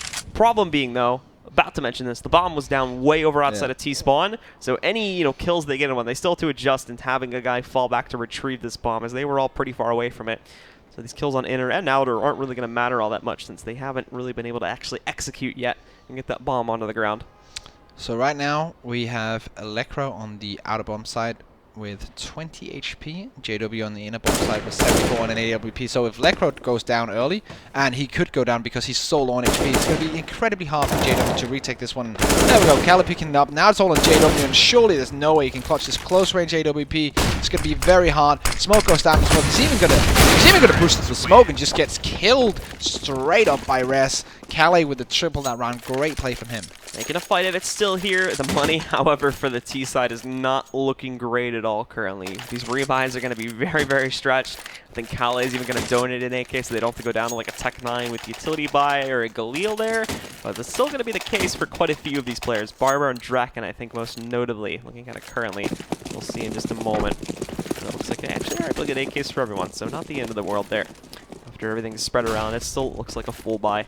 But Godsent, unfortunately, not going to be even close. CZ's, a Deagle sitting on Pronax, and random scout working its way in there on the Znajder team. Also, no armor and no utility at all. So this is very, very weak from the Godsent roster. And already, Draken finding the first kill of the round there against JW, trying to push his way out Ivy. And well, Draken may have a few more up his sleeve, too. Since it looks like 2 more are going to try to challenge it. That's not working out. That's Pronax gone down. Znajder's the last one. He's got the scout, so he could, in theory, win it out. But yeah, that's just not looking too good here. Lekro, though, finding some success on top of the blue train there with the CZ.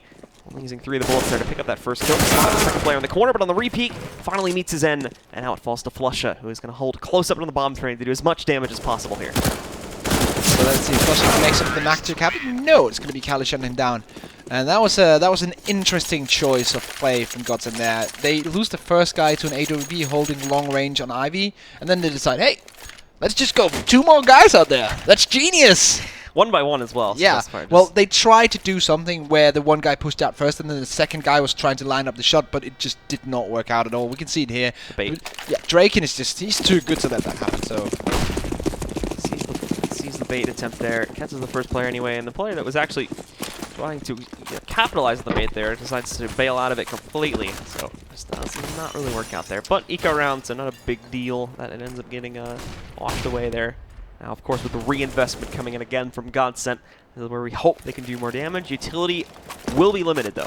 As we can see on quite a few of these guys already using smokes and whatnot. JW and Lekro specifically have been brought down to just flashbangs.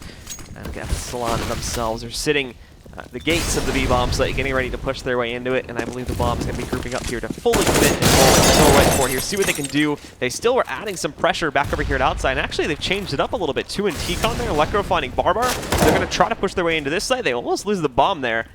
I believe that is going to be Kali. Almost pushes up on top, loses the bomb in that position, but now with this ladder flank comes in and Kali just got the kill. They're going to have no clue. They're up this close. They're still trying to stack that there. Freddy B just rips apart 2 players. However, they also lost 2 of their friends in the process. 2 more from the Epsilon roster have been knocked out. Flush is sitting in the backside. He's going to put an end to Freddy B, and now everything goes into the hands of Draken. a limited time to play with 45 seconds on the clock here. He still has to actually locate and take down the last two from Godsent or circumnavigate his way over to the B-bomb site. But even in there, Flusha has rotated in the event. Draken did exactly this, and he'll be waiting for him down below at the edge of this ramp. Yeah, Flusha's game sense in this one. He just knows exactly where to go, but that doesn't matter when Draken hits close-range AWP shots. Then, well, game sense doesn't really matter because Draken just destroys you. Right now, 1v1 Draken has his back turned to the enemy, and he turns around. Turns his back around real quickly. They're looking for Pronax. He knows he's there, but Tech9 up close. Oh, actually works out great. Pronax cannot win that battle, and Draken gets the 1v2 low HP 1v1 clutch, picking up a very important round yet again for the Epsilon roster, and now they've got their lead back. Yeah, definitely. That was, in my opinion, a round that Godsent should have shut down, to be honest. Usually, with the level of their players, they should be able to do this. But look at that from Freddy B. Just, yeah, that stack is just not working out at all, and yeah, JW getting shut down.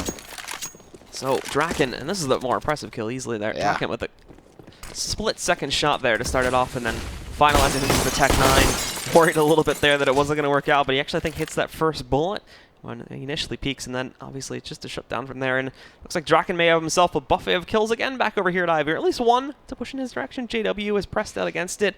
But the guys from Epsilon, for the most part, they've been avoiding just the general Ivy area itself on these eco rounds, Yeah. so they're waiting for that one. Now, I don't think JW is really going to be able to get much here by waiting in this corner, and even the cheeky little flashbang there, too, to see if they can bait him out into the open. That won't work. He's smarter than that, but at the very least, making JW aware that they know he's sitting in that corner. Yeah, this is just a waiting game right now for Epsilon, and for Godsent as well, because they're just trying to hold positions, especially on the Godsent side where they have only pistols. They can't really use anything other than just angles to get them into dual wins, so they're just trying to hold it. JW is the prime example of that, just holding an angle for 1 minute before he's going to rotate, and the rest of the guys trying to do the same.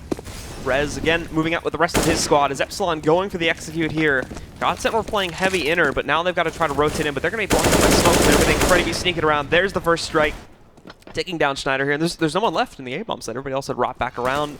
JW's going to look for a flank here, but so far the guys of an Epsilon have been pretty good at watching out for that, and I believe it's going to be Barbara that waits for him. Now REZ getting out in the opening, spotted. The last three takes down every single one of them. Pronax, Lecker, Flusha, all getting knocked out, and for JW, it's not even worth really going for that flank anymore.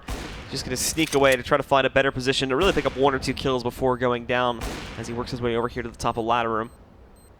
Yeah, so he's hoping for an exit here, waiting for Tyrus to push up, or maybe come, like, go and stab in the back or something like that, but it's not going to happen. The Tyrus are rotating throughout the safe routes, so they're going to save all their weapons.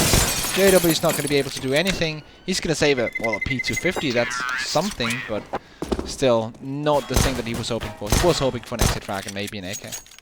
So JW, nothing to be picked up there. Just ends up saving the PT50. Not really a very notable save, unfortunately. And now Epsilon looking good here. 14-12. They just cannot slip up these last two. They want to put a stop to that momentum train. That can be Godsent if you let them get going with it here. They rounded the comeback. Now they have the advantage. But another gun round and another very dangerous opportunity for Godsent to get right back into their stride here now on the CT side.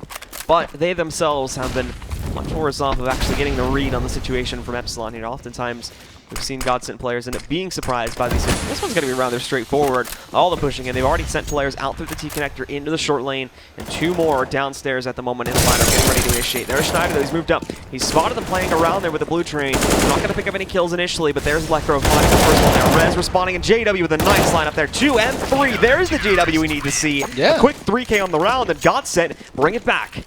That is great for Godsent, because I was thinking, okay, this could be the point where they just lose it mentally and just start focusing on the next map. But luckily for them, that is not the case. JW steps up when he's needed to do, and he picks up that round pretty much on his own back. And here we go, the replay going to come in. Just the lineup on the first 2, sees the third one, picks him up as well. Great job by JW. 14-13 now. Full buy from both teams. Epsilon with their investment here now. Again, putting them up against the wall after so much work to retain that lead and really get an advantage to work with here. Now they're about to lose it once more. Unless we can see them pick up the kills here, but again, not watching to the edge of those those box saws there, where we have the upper push coming in from Flusha. Grabs REZ, does not go back in for the second kill against Kale. He's going to let him survive. You've got JW still sitting at the bottom of the ladder room itself. At the same time, though, Draken over there towards Ivy has picked up a kill against Pronax. So Epsilon have not lost their potential to win this one just yet. They have another opening over towards Ivy, and they could turn this into a default, but ladder room players are going to have to watch out for JW, who's still waiting inside of there.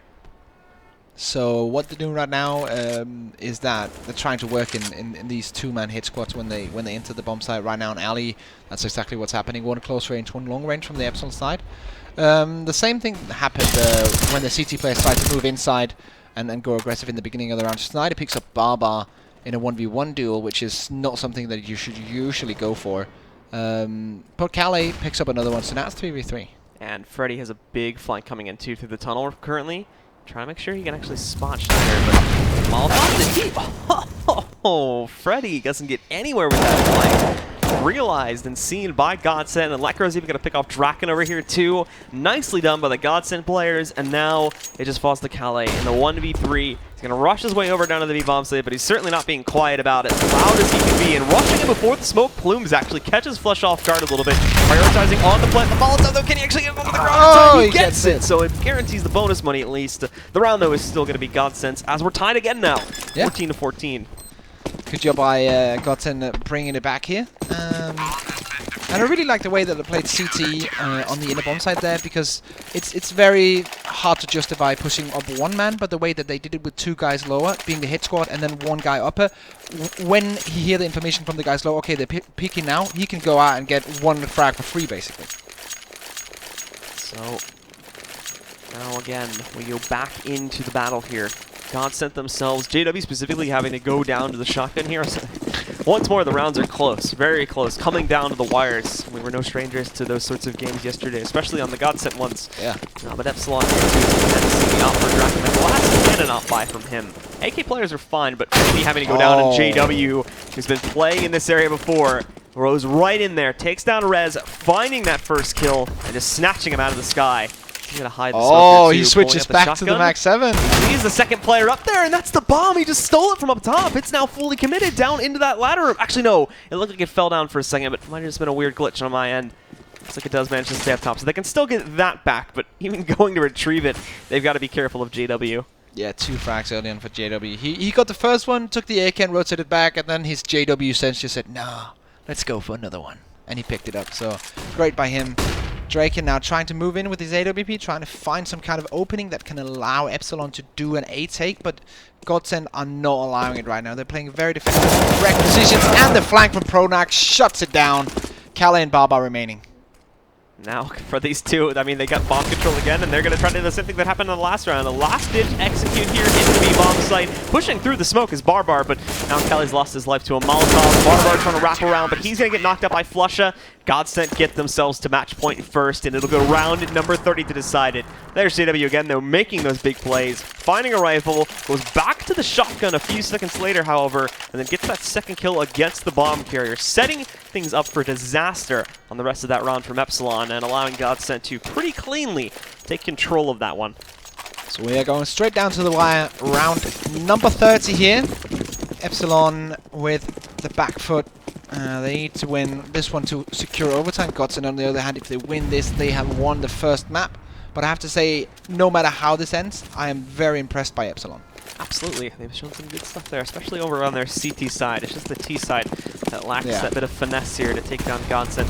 And not to be ignored here, too, is that Godsent can seem a little bit shaky at first, but they've come back quite nicely. That Molotov there on T-Con, though, you can see how much damage that's done. They're going to try to push it. Nobody watching the short lane, though, so Draken is free to get the first kill. All eyes will be going to it now, however, as Lekro picks up 2 kills there. Kale and Barbar being taken down. REZ is the third. Lekro's just going to dive in with a quick 180, finds Freddy. Draken, the last man alive at 12 HP. 2 kills for him, so hold on now. He's also got Flusha down very, very low at 22 HP and a minute on the clock. They know where he is, though, and it's going to be Lekro that comes out with a 4K. Haven't seen much from him on this game, but he shows up there to shut things down 16-14 in the favor of Godsent. They were on the big comeback, down 6-9 at the half, but they bring it back and take things in their favor here on map number 1. So vintage Godsent there, looking terrible in the beginning of the game, and then slowly, gradually, throughout the maps, okay, we're waking up now, get the frags, get the good plays going to come in, but they will get it in the end. So, well, we're pretty much right for the first one, okay, so Godsent wins their map choice. Now it's on to the next. Not necessarily a flawless victory, though. Like I said, Definitely. was very weak to that one, and it's only when specifically like JW really steps up to the play there towards the very end that we finally see them doing it. In a certain way, it's kind of like how Lekro in some of their matches yesterday, like all of a sudden he shows up and, well, okay, now they're doing fine. It's always like there's like a weird missing piece, and when it finally connects there, we see those guys doing good. But now it's time to bring some other guys into the conversation here, so let's take it over to the desk here. Other guys? Is that all we are to you, Blue? Oh, sorry. God, we're just other guys. Other Gents. guys. That's BM. The Other Guys is actually a good film as well. Recommend that. It's true. Yeah, didn't do well in the cinemas, but it's a good film. How are you guys doing? I mean, I think you guys have summarized it so beautifully that Godsent just had a really gradual start, but I also feel like you're highlighting genuine love for Epsilon and some of the plays they were making. That Freddy B4K and still not winning the round. You see that? I was sad on his half, on his behalf. That was so insane. Yeah. I mean, to be fair, I don't think you can play that clutch any better than Flusher did. However. Exactly. Oh no, exactly. That was just perfect. Perfection. So I guess that's the downside. We talked about it in the pregame, the fact that both these teams have very strong individual players, and there we see kind of two different spectrums of it. Yeah. Well, you have Freddy B with just like insane shots, and then Flusher just bringing the smartness. But like when you kill 4, you're on an eco, you kill 4 with the deagle, you still lose the round. Like there's just a little part of your brain like. And he was team. He was the only guy who actually hit Flusher as well. Yeah. Oh, gosh. You really gotta win those. That's what I said. That's exactly what I said in the green room. Right, boys. We'll wave goodbye to you. Thank you so much, Blue and Risk there. They'll be casting your second map, Cash, after we do break down our first. A 16-14 result in favour of Godsent, but by no means was it an easy win. They actually started going into the second half at a 9-6 deficit. Now, Natu, do we start seeing the praises of Godsent yet? Because I feel like all of these wins that they're picking up, all of them, are through hard graft and a couple of individuals making those last-minute plays. Just scraping through. Oh, there they are. Hey, boys. See you later.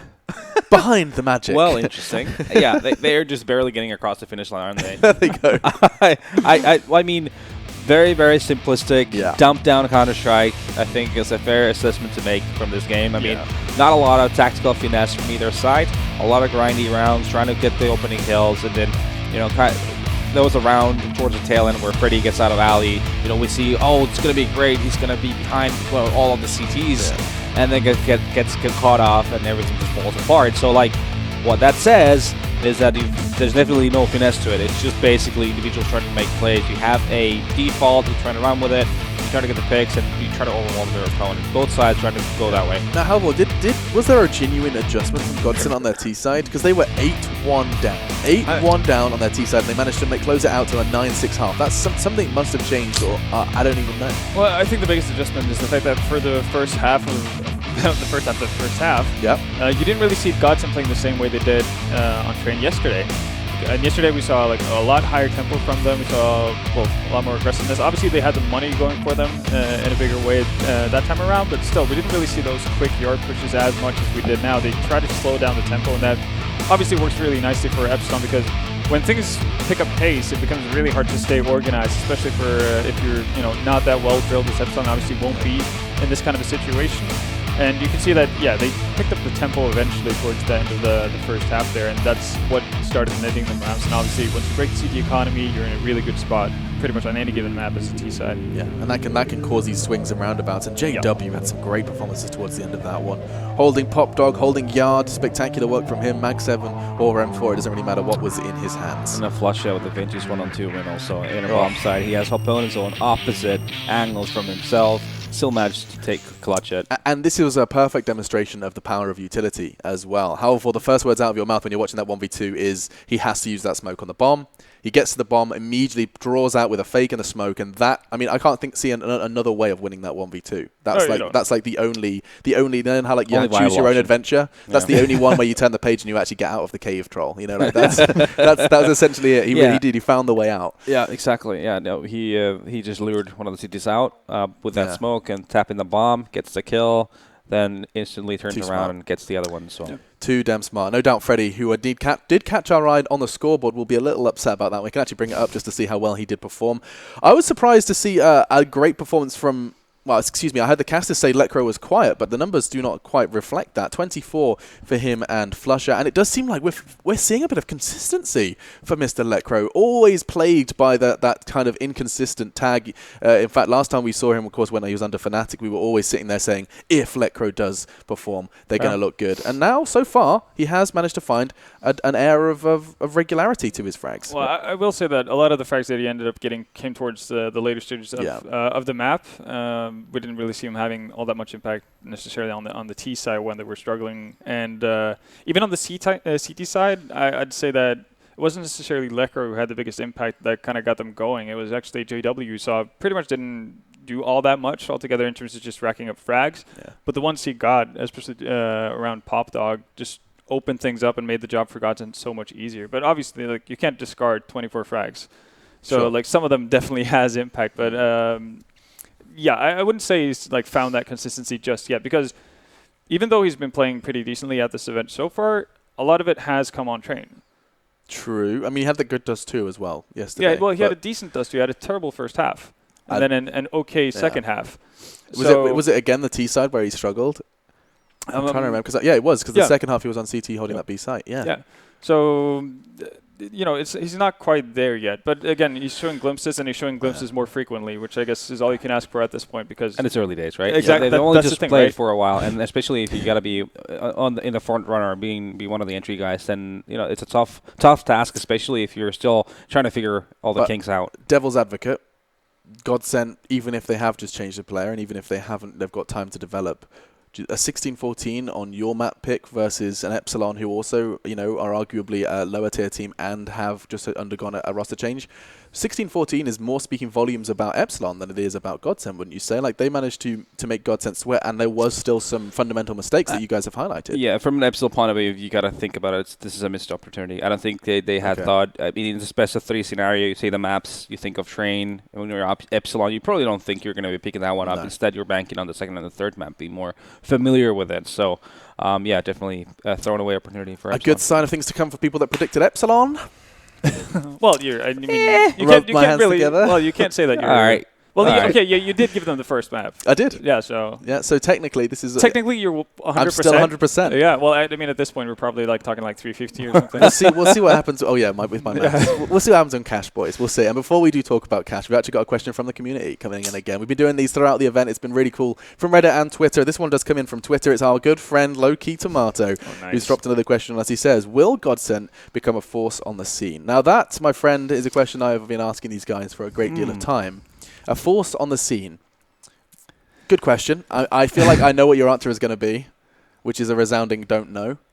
It's pretty accurate. Yeah. Yeah. I don't think if Godsent even knows. I mean, they have the ingredients. That's something that no one can argue with. Yeah, they also have the tools in the shed, right? And when you have major champions in your lineup, you're kind of expecting them to be big dogs. Yeah. But you know, a lot of players have gone through bad periods, you know, slumps, Virtus Pro being the most notorious one, you know, being, you know, just outside of top 20 into being the best team in the world in a span of 10 months is, you know, something interesting.